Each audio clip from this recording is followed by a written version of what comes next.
Здравейте, приятели! Аз съм Владимир Игнатов, а вие сте с Чисто земеделие. Днес ще покълваме семена от чушки, като кълновете може да използвате както за разсад без никакви загуби, така и за похапване, като например в салата. За покълването на семената ще са ви необходим тензух. Ако нямате тензух, може да си закупите от всяка аптека марля и да я наслоите на няколко слоя. Идеята на този тензух е, когато той се намокри, да поддържа влага, за да може семената да бъдат непрекъснато влажни. Също така ще ви бъдат необходими и два съда. Това в случая, което ние ще използваме, е центрофуга за зеленчуци, но вие може да го замените с един гевгир и някакъв съд, в който гевгира да влиза. Това, че дръжката на гевгира ще бъде отвън, не трябва по никакъв начин да ви притеснява. Семената, които ще покълвате, разбира се, в нашия случай това са чушки, и едно обикновено стреч фолио.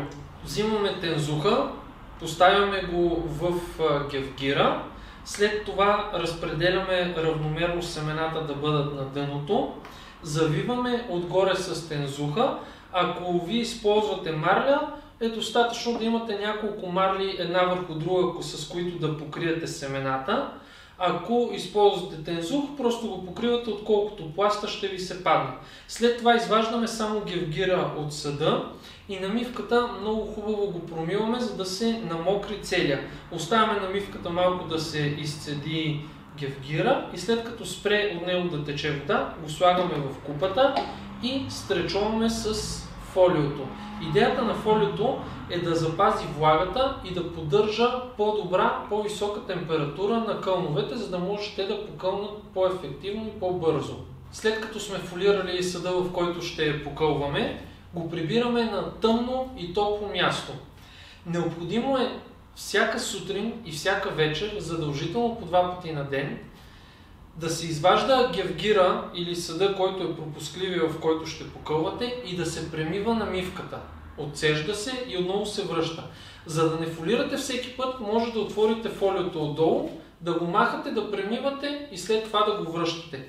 Фолиото не е задължително, за да покълнете семената. Фолиото просто ускорява процеса, защото им поддържа влагата и също така поддържа по-висока температура, която им помага за покълването.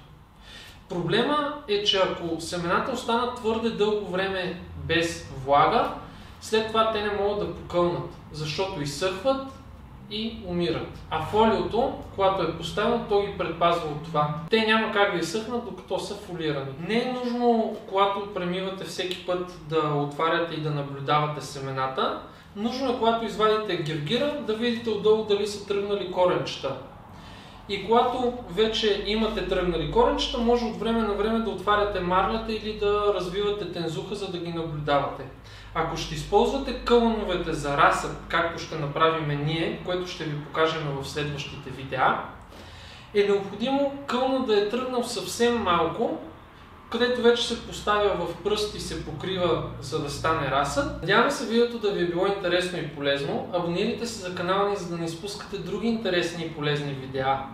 И не забравяйте, чистата храна е здраве!